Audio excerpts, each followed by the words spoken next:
You've felt it before. A room, a sentence, a moment that hasn't happened yet, and some part of you already knows how it ends. You called it déjà vu. What if it wasn't your mind playing tricks? What if it was your mind telling the truth? Physics has an answer. It comes from Einstein, and it's stranger than anything in this genre usually admits. Stay until the end, because in a few minutes you're going to find out why the outcome you're dreading right now might already exist, finished somewhere, waiting for you to arrive. That's not comforting. It's not supposed to be yet. Give it a few minutes before you decide how it makes you feel. I need to tell you about the worst night of a particular year of my life, because it's the only honest way into this. I was lying awake at 3 a.m. So in the middle of a situation I couldn't fix, a relationship ending in slow motion, in a way I could see coming and still couldn't stop. And I remember thinking, with a clarity that scared me more than the situation itself, this has already happened. Not as a metaphor, not as a resigned shrug. I mean, I had the specific physical sensation that the outcome I was dreading wasn't approaching me from some open, undecided future. It was already sitting there, finished, and I was simply walking toward it in slow motion, powerless to arrive anywhere else. At the time, I assumed that feeling was despair talking, the particular flavor of hopelessness that convinces you nothing can change because you've stopped believing you have the strength to change it. I filed it under bad night, the way you file most 3 a.m. thoughts, and moved on once morning came and the feeling faded, the way it always does. What I didn't expect was how many more nights like that one followed, over the coming months, each one carrying the same specific texture, not sadness exactly, and not quite fear either. Something closer to a strange, cold certainty, the sense that I wasn't watching a story still being written, but reading the last page of one that had already been finished, badly, somewhere I couldn't access and change. I remember trying to explain it to a friend at the time, and hearing how strange it sounded out loud, how it didn't map onto any of the usual language for anxiety or grief. It wasn't, "I'm scared this will happen." It was, "This has, in some sense, already happened, and I'm simply the last one to find out." Years later, I came across an idea in physics that stopped me cold, because it described that 3 a.m. feeling with more precision than any therapist or self-help book ever had. Not the emotional content of it, the structure. The idea wasn't that the future is fixed because you're too weak to change it. The idea was that the future might not be ahead of you at all, in the way we assume, waiting in some empty, undetermined space for your choices to fill it in. Here's a question worth asking yourself before you read another word. How many nights have you spent treating a specific outcome as still undecided, still fighting for it in your head, when some quieter part of you had already, privately, filed it as settled? You know the answer. Most people do the moment they're actually asked. Here's what I mean, and I want to be careful not to let this collapse into something it isn't. This isn't fatalism dressed up in physics language. Fatalism says your choices don't matter, because the outcome is fixed regardless of what you do. What I'm describing is stranger than that, and considerably harder to dismiss, because it doesn't come from a philosophy. It comes from an experimentally confirmed description of how time itself is structured, one that most people have technically heard of, in the loosest possible sense, and almost nobody has actually sat with long enough to feel its weight. Today it's worth naming why that distinction matters so much, because collapsing this into simple fatalism would make it easy to dismiss and would also make it dishonest. Fatalism typically comes bundled with a kind of passivity. Why try if the ending's fixed anyway? What this video is building toward is closer to the opposite. Your choices, your effort, your actual thinking through of a hard decision remain exactly as necessary and exactly as real as they've always felt. What changes isn't whether the effort matters. What changes is the specific, isolating story you tell yourself about facing an empty, indifferent, unknown, entirely alone, with nothing behind you and nothing ahead of you but blank possibility. If you've ever had a version of that 3 a.m. feeling, the specific, cold sense that something painful isn't approaching but already exists, somewhere, finished, you're not alone, and you weren't simply spiraling. You were brushing up against something physics has been quietly telling us for over a century, in language most people never bother translating out of the equations. I've since heard versions of this from other people too, once I started actually talking about it, instead of quietly filing it away as a bad night. A friend going through a divorce, a colleague waiting on a diagnosis, someone at a wedding of all places, describing the strange certainty they'd felt about a relationship ending years before it actually did. The specific language always varies, the underlying shape rarely does. A sense that the outcome wasn't approaching from an open future, but arriving from somewhere that already, in some sense, held it. So the real question underneath all of this was never, is my future already decided in some way that makes effort pointless? That question assumes a choice between two comforting extremes, total freedom or total fate. And reality, it turns out, is stranger than either option. The real question is, what does it actually mean physically for a moment that hasn't happened to you yet to already be part of the structure of reality? And if that's true, what does it change about how you're allowed to relate to the parts of your life still waiting to unfold? I want to be honest that sitting with this question didn't fix that particular year of my life. It didn't make the situation resolve any faster or any better. What it did eventually, months later, once I'd actually done the reading instead of just carrying the feeling around unexamined, was change the specific quality of the dread, not erase it, but reframe what it was actually telling me. That reframe is what the rest of this video is trying to hand you, faster than it took me to find it on my own. That explains why the 3 a.m. feeling carried the specific weight it did. It wasn't despair inventing a fact. It doesn't yet explain the actual physics behind it, or why one of the most rigorous minds in history spent his final years insisting in writing that the distinction between past, present, and future was something close to an illusion. And that requires going back to a problem Einstein solved before most people had ever heard his name.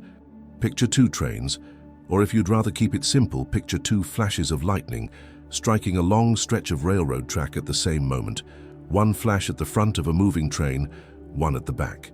A person standing still on the platform, exactly halfway between where the two flashes struck, sees both flashes of light reach them at exactly the same instant.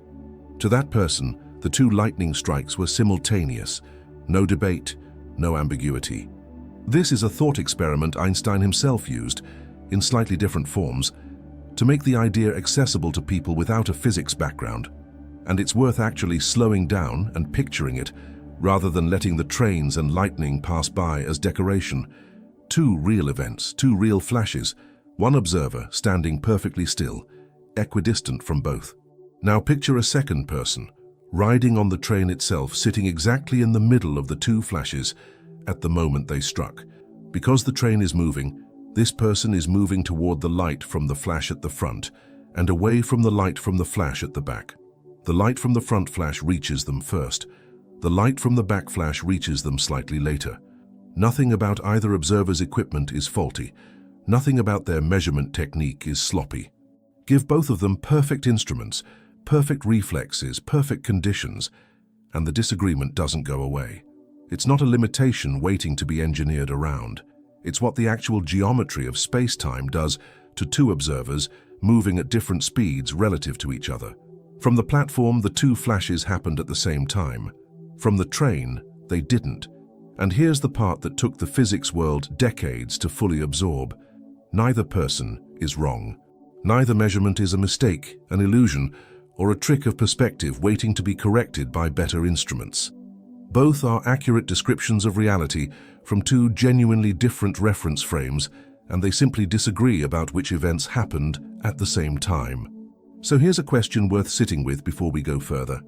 If two honest, careful observers can disagree about which of two events happened first, and both be correct, what does that do to your own certainty about which of your problems are already decided, and which ones are still open?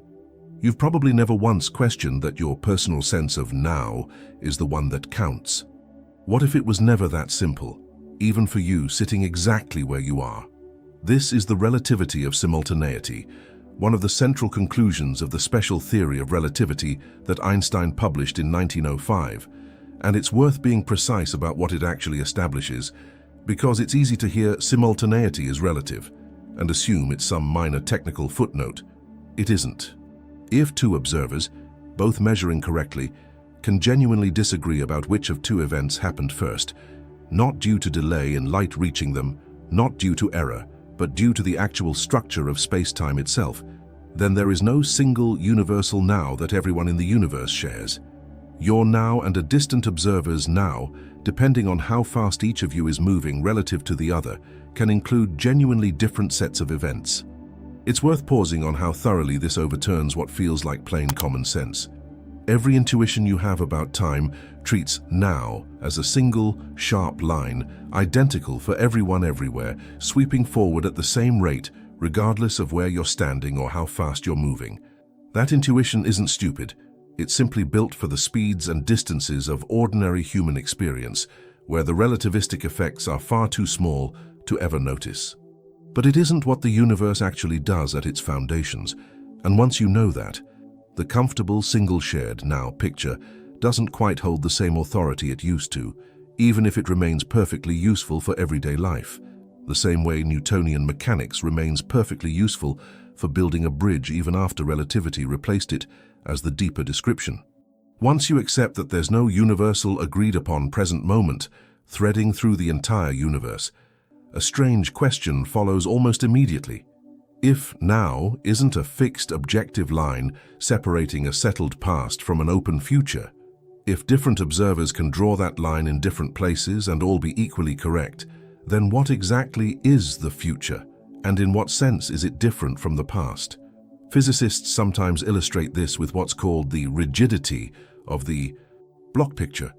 If you could somehow view space-time from outside it entirely, a vantage point no observer actually has access to, past, present, and future wouldn't look like a story unfolding. They'd look more like a single, complete object, already there in full, the way all the pages of a finished book already exist between its covers, even though a reader moves through them one at a time, left to right, page by page. The story isn't being written as the reader turns pages. It's being encountered in sequence by a reader who experiences it as unfolding, even though the whole book was there before they opened it. This is where Einstein's own words become worth quoting directly, because he didn't shy away from the implication. In 1955, weeks before his own death, Einstein wrote a letter of condolence to the family of his close friend and colleague Michel Besso, who had died shortly before him. In it, he wrote a line that has been repeated in physics circles ever since, precisely because he meant it literally, not poetically, that people like them, who believe in physics, know that the distinction between past, present, and future is only a stubbornly persistent illusion. It's worth knowing the relationship behind that letter, because it makes the line land differently than if it were an abstract remark tossed off in a lecture. Besso and Einstein had been close friends for decades, going back to their days together in Bern, and Besso is credited as the one colleague Einstein specifically thanked by name in his original 1905 Relativity paper, the only person he acknowledged in it. This wasn't a stranger's death prompting an intellectual aside. It was one of the last things Einstein ever put in writing, addressed to the family of a man who had shaped his thinking for most of his adult life. Think about what he chose to offer them in that moment, because it's not what most people would reach for. Not a platitude about memory living on. Not, "He'll always be with you," in the vague, comforting sense you've probably heard 100 times at funerals. He offered them the most rigorously earned comfort available to him, that the separation grief insists on wasn't, in the deepest structural sense his own physics could support, entirely real. If you've ever sat with a loss and wanted something more solid than a platitude, that's exactly what Einstein handed Besso's family, in writing, days before his own death. It's worth being careful here about exactly what's established physics and what's philosophical interpretation layered on top of it, because this is precisely the point where wellness content tends to blur the line and claim more certainty than the science actually supports. The relativity of simultaneity is not in dispute. It's been confirmed experimentally repeatedly for over a century, and it's built directly into technology you use daily. GPS satellites have to correct for relativistic time effects, or their positioning would drift by miles within a day. That last detail is worth sitting with, because it's easy to let GPS uses relativity pass by as a piece of trivia, rather than what it actually is. proof that this isn't a fringe interpretation confined to philosophy departments. Every time your map app correctly shows your position, this morning, an hour ago, right now if you check it, it's quietly relying on the same strange relative structure of time this video is describing. You've been living inside confirmed relativity your entire smartphone-owning life without ever noticing. Here's the part worth pausing on directly. If your phone already trusts this strange structure of time enough to get your location right down to a few feet, why does your gut still insist the future is simply empty and waiting? What would it take for you to trust the same physics with something that actually matters to you? What is genuinely still debated among physicists and philosophers of physics both is the further interpretive step. Does this mean the past and future are equally real, equally existing in the same way the present does? A view called eternalism, sometimes described as the block universe, or does something more like presentism hold, where only the present moment is genuinely real and the future remains, in some deeper sense, undetermined until it arrives? Now hold this next to your own experience for a second, because this is where physics stops being abstract and starts pressing directly against how you live. You are not a physicist measuring lightning strikes from a moving train, but you carry every day an entirely unexamined assumption that your now is the one real, privileged moment, and that everything you call the future is genuinely empty, waiting, undetermined until you personally arrive there and fill it in with your choices. Relativity doesn't disprove that assumption outright. The debate between eternalism and presentism is still open among people who understand the physics far better than either of us. But it does something almost more unsettling than disproving it. It shows that the assumption was never as self-evidently obvious as it felt. The universal, ticking now you've been living inside your entire life was never guaranteed by physics. It was a story your local, slow-moving, earthbound perspective made feel inevitable. It's worth naming the strongest objection to the eternalist reading honestly, rather than presenting this as a settled fact just because it's unsettling and makes for a better video.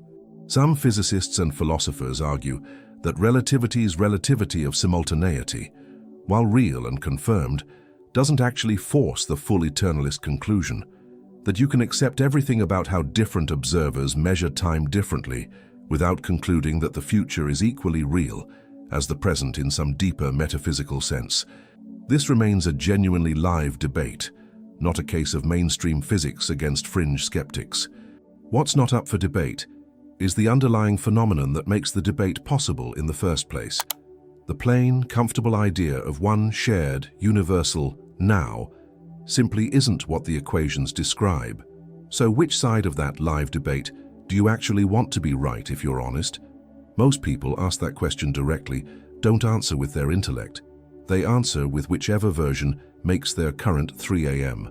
feel less alone. And that's worth noticing about yourself before this video moves on.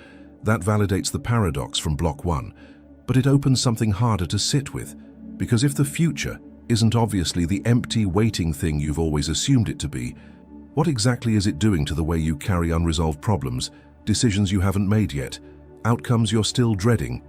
Here's where this stops being about trains and lightning and starts being about your actual week. Think about the last time you lay awake dreading a specific conversation you hadn't had yet, a difficult conversation with a partner, a confrontation at work, a decision you kept circling without landing on. Notice the specific shape of that dread. It almost always treats the outcome as genuinely open, hanging in some undetermined space, waiting anxiously for your next move to tip it one way or another. That's the presentist assumption running quietly underneath nearly all anticipatory anxiety. The future, as a blank, reactive thing, still being written in real time, watching your choices for cues. This shows up in a particularly exhausting way around decisions that don't actually have a deadline. A choice you could genuinely make at any point over the coming months gets treated, moment to moment, as though the entire undetermined future is holding its breath, waiting on you specifically, right now, to resolve it, as if delaying the decision keeps some vast reactive system in suspended animation until you finally act. Most of that felt urgency isn't coming from any real external pressure. It's coming from the unexamined assumption that the future genuinely doesn't exist yet in any sense, and that your delay is somehow denying it the chance to form. But notice something else, something you've probably felt without naming it. The dread itself often carries a strange certainty to it, a sense that you already know on some level roughly how this goes. Not because you're psychic, because you're pattern matching against everything that's already happened to you, every similar conversation, every similar decision, and some part of you is quietly treating the outcome as something closer to already written than genuinely open, even while another part of you insists on treating it as a live, undetermined battle you have to win through sheer effort.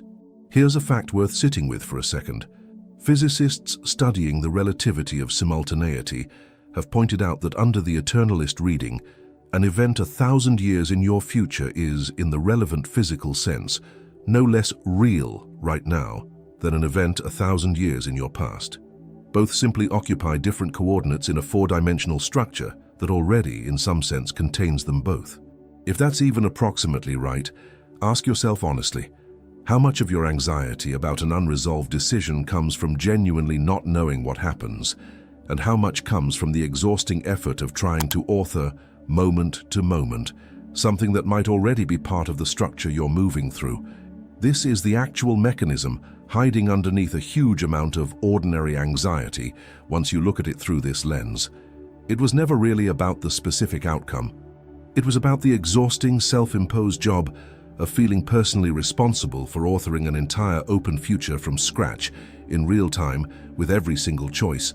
A job that, under the block universe picture, was never actually yours to do alone in the first place. You're not writing the future word by word under pressure. You're moving through a structure that, in a real physical sense, already contains the sentence you're currently in the middle of. Notice how this specific reframe lands differently depending on what you're actually facing. For something genuinely dangerous, a medical result, a financial cliff, this isn't offering false reassurance that the outcome will be fine. It makes no claim about that at all. What it offers instead is a quieter, more honest kind of relief. The exhausting sensation of personally holding the entire outcome together through vigilance was never accurate to begin with, whatever that outcome turns out to be. Watch how this reframes decision-making itself, not by removing your agency from the picture, but by relocating it. Under a naive presentist picture, every decision feels like standing at a fork in an empty road, personally responsible for materializing one branch out of pure nothing, while the other simply vanishes, unmade. Under the block universe picture, the decision is still entirely yours, still requires exactly the same thought and care, but it's less like creating a branch from nothing, and more like discovering which branch you were always going to take, through the actual real process of thinking it through. The effort is the same. The felt weight of it, the sense that you're single-handedly holding an entire undetermined future together through sheer willpower, doesn't have to be. There's a version of this worth naming specifically for people who tend toward over-deliberation, replaying a choice from every angle long after the useful thinking has been done. That extra replaying often runs on the same unexamined assumption that continuing to turn the decision over somehow keeps the future safer, more controlled, less likely to go wrong, as though vigilance itself were holding the outcome in place. But if the relevant coordinate in the structure is already what it is, the replaying isn't protecting anything. It's simply costing you the hours between now and the moment you'll arrive there regardless. Here's the part that reframes what most people mean by worrying about the future. You cannot simply decide to stop caring about outcomes. That was never a reasonable ask, and this video isn't making it. What you can do is notice when dread has quietly slipped from, "I don't yet know how this goes and I'm doing my honest best to navigate it," into, "I am single-handedly responsible for preventing an empty future from collapsing into disaster through sheer vigilance." Because that second posture, however common it feels, was never physically accurate to begin with, even under the most cautious, uncertain reading of what physics actually establishes. The difference between those two postures is subtle in language and enormous in felt experience. One leaves room for genuine effort alongside genuine uncertainty. The other quietly demands that you personally, through worry alone, hold an entire undetermined future in place. An impossible job, assigned to you by a story about time that was never actually accurate. Consider how this shows up specifically in the hours before something you've been avoiding. The appointment, the phone call, the difficult email you keep drafting and deleting. Notice how much of that avoidance runs on the felt sense that not acting somehow keeps the future more open, more malleable, safer. But the block universe picture suggests something quieter and, in its own way, more freeing. Whatever happens in that conversation is going to happen regardless of how many hours you spend bracing for it beforehand. The bracing was never actually protecting the outcome. It was only ever costing you the hours leading up to it. This is worth sitting with specifically if you're someone who treats preparation and dread as the same activity, using the hours before a hard moment to mentally rehearse every way it could go wrong, under the belief that the rehearsal itself is somehow useful protection. Genuine preparation, thinking through what you'll actually say, gathering what you actually need, is different from this. What's being described here is the part beyond that. The additional hours spent bracing, replaying, catastrophizing, under the unexamined assumption that vigilance itself is holding something in place. Under this picture, it isn't. The conversation is what it's going to be. The bracing only ever changed how many hours you spent suffering in advance of it. So if the future was never simply the empty, reactive thing you've been treating it as, if it's something closer to a destination, you're already, in some deep structural sense, moving through rather than manufacturing from nothing. What does that actually feel like from the inside? What changes about the specific, familiar sensation of being afraid of what's coming once you consider that you might not be facing it entirely alone? That last question is worth sitting with for a moment before moving forward, because the honest answer isn't simple relief. It's stranger than relief at first, closer to vertigo, the same vertigo you might feel standing at the edge of something much larger than you expected, once you realize the ground under "not yet" was never quite as solid as it felt. This is the layer that gives the video its title, and it's the part most people flinch away from the first time they actually let it land, because it sounds, on the surface, like something out of a horror movie rather than a physics lecture. If the block universe picture holds, if past, present, and future all exist in some sense as equally real regions of a single four-dimensional structure, rather than the future being an empty, undetermined void waiting for the present to arrive and fill it, then a strange question follows almost immediately. The version of you that will have already lived through whatever you're currently dreading, the version of you on the other side of the conversation, the decision, the difficult year, that version isn't waiting somewhere to be created. Under this picture, in some sense, that version already exists, at a different coordinate in the same structure you're occupying right now. It's worth being honest about how genuinely strange this is to hold in mind for more than a few seconds, because it isn't simply a comforting story to tell yourself. Under eternalism, the version of you reading this sentence and the version of you who existed 5 years ago, and the version of you that will exist 5 years from now, are all, in the relevant physical sense, equally real, none of them privileged as more actual than the others, the way the present moment feels privileged from the inside. That's not how consciousness experiences time, obviously. You only ever seem to be located at one point along that structure, moving through it in one direction, unable to simply visit the other coordinates the way you'd walk to a different room. But the structure itself, according to this reading of relativity, doesn't play favorites the way your experience does. Physicists sometimes describe this using the metaphor of a film strip. Every frame already exists, printed, complete, before the projector runs.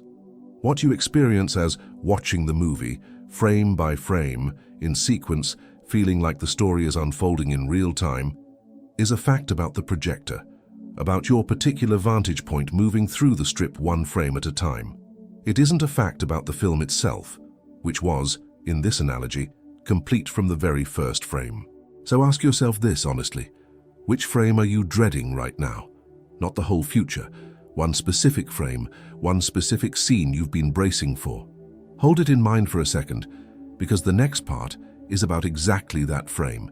This is where the "it's watching you" framing earns its place, though it's worth being precise about what kind of claim this actually is and what kind it isn't. This isn't a supernatural claim about a ghost from your future, literally observing you in any mystical sense. Nothing in the physics suggests that. What it is a genuinely strange implication of taking the block universe picture seriously. the specific, cold feeling of being watched by your own future. The sense at 3 a.m. that the outcome is already sitting there, finished, aware of how you get there, might not be your mind manufacturing dread out of nothing.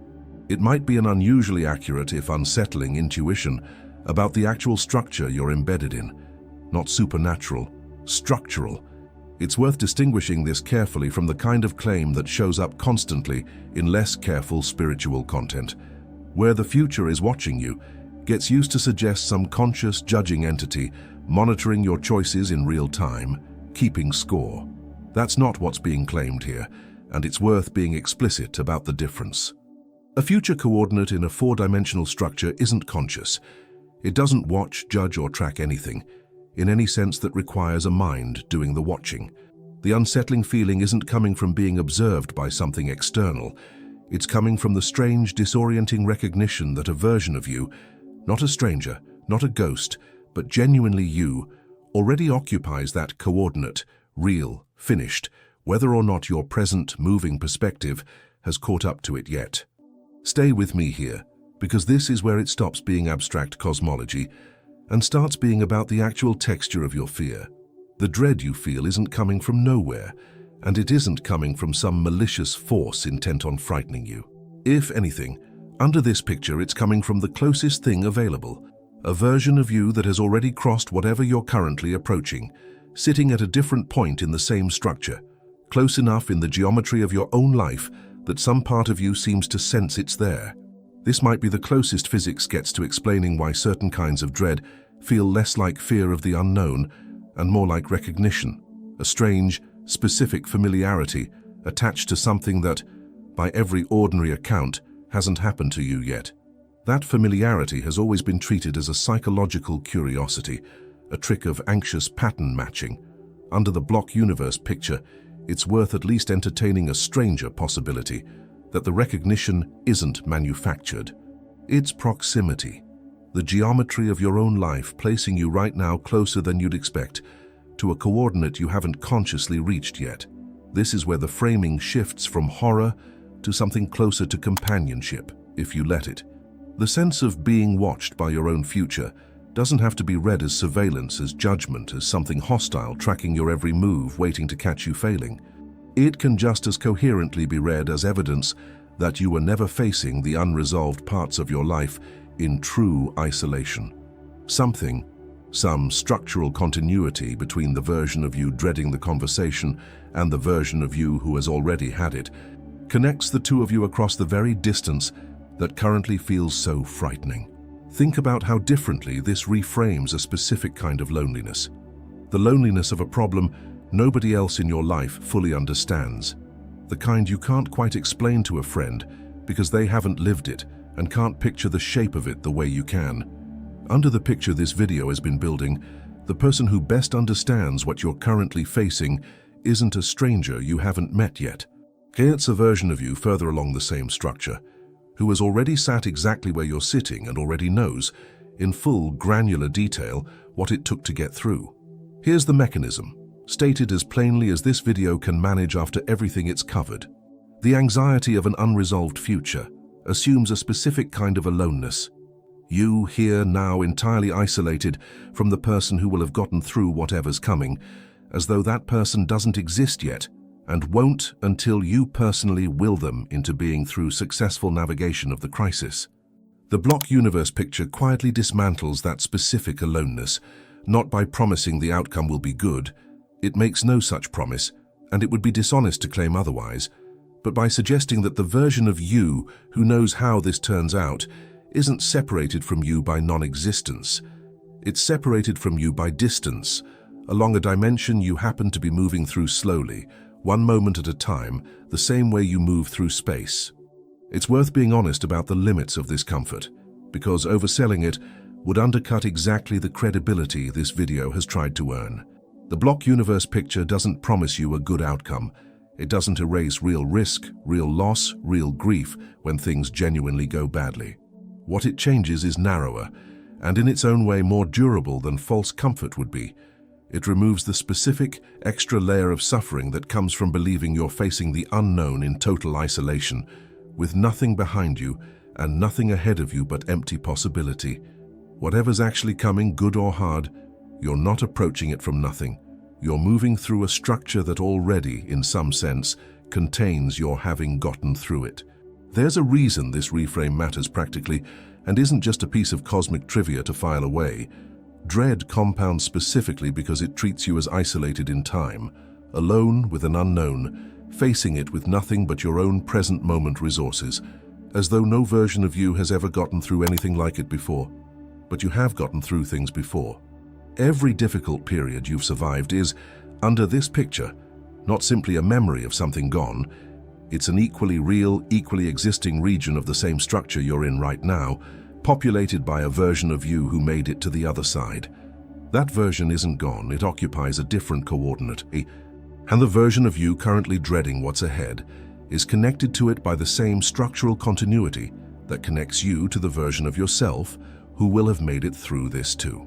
It's worth pausing on that specific symmetry, because it's easy to focus only on the frightening direction, the unknown future watching you, and miss the equally real, quieter implication running the other way. If the future is connected to you by the same structural thread that connects you to your own past, then every hard thing you've already survived is genuine standing evidence, not just a comforting memory you're choosing to hold on to. It's proof, built into the same structure the dread comes from, that the version of you who gets through things exists, has always existed. At every point along this line, you happen to be walking. I want to stop explaining the physics for a second and just talk to you. Whatever you're picturing right now as you hear that, you already know what it is.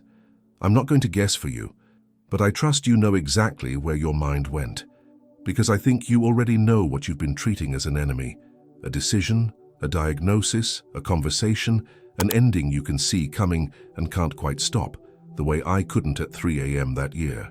I think you've been standing in front of it the way you'd stand in front of something hostile, bracing, vigilant, exhausted from months of treating the unknown as something you have to personally defeat through sheer force of worry.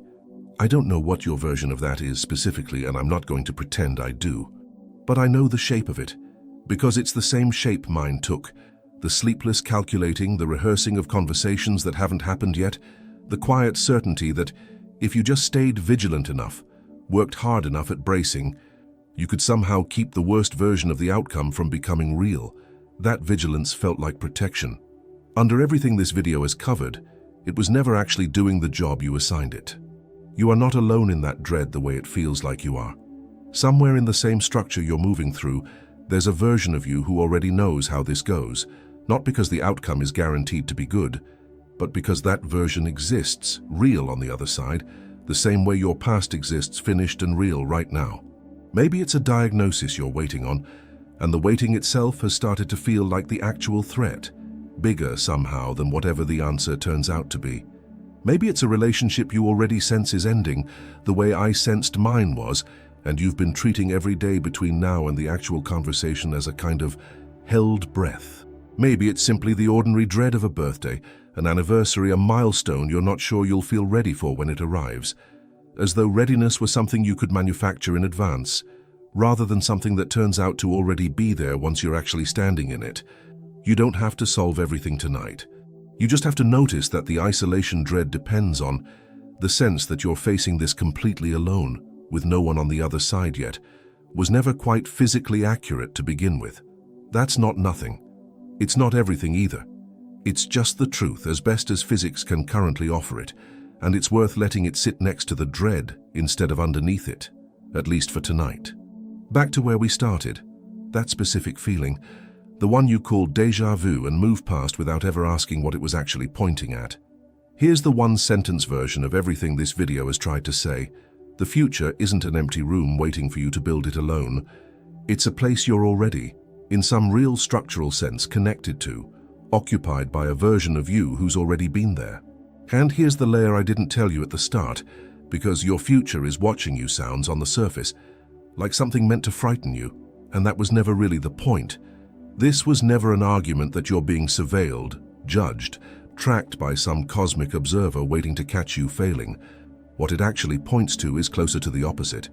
You were never as alone with the unresolved parts of your life as dread convinces you that you are. The version of you who gets through this, whatever this is for you right now, isn't a hope you have to manufacture out of nothing. In the deepest sense, physics can currently offer. It's already there. I think that's the actual gift underneath all the strangeness of this video, if you're willing to call it a gift instead of a threat. Not certainty that things turn out fine. Something quieter and more durable than that. The structural end of the specific, exhausting loneliness of believing you're the only one anywhere near this moment, holding it together entirely on your own. That's what "it's watching you" actually means, once you strip the horror movie framing off it. Not threat, company. The unsettling sensation at 3 a.m. was never proof you were about to be crushed by an indifferent future. It was at minimum evidence that the line between not yet and already is far less solid than you were ever taught to believe. And if that line is less solid, so is the loneliness that depends on it. I think about that year differently now, the one where I lay awake certain the ending had already happened. I still don't know whether Einstein's physics changed the actual outcome of that situation. It didn't, not directly, not in any way I could point to and call proof. What it changed was the specific loneliness of living through it, the sense that I was the only one who existed anywhere near that particular pain, with no one, not even a future version of myself, anywhere close enough to understand it yet. That specific loneliness, I've come to think, was never physically accurate. It just felt that way, because feeling is slow to catch up to what the structure actually allows. If there's one thing worth carrying out of this video into whatever you're currently dreading, let it be that lag, the recognition that feeling often runs behind reality, and that the loneliness of an unresolved moment is one of the places it lags hardest. You were never walking toward an empty future alone. You were always in some sense already met there. If this video gave you language for a feeling you've carried for years without ever finding the right words, that's exactly what this channel exists to do every week. Subscribing isn't a favor to me, it's a private agreement with the version of you that's ready to stop facing the unresolved parts of life as though they're entirely uncharted. That's who this channel is built for. Whatever you're currently bracing against, tonight or this month or this year, you're not the first version of yourself to stand this close to it.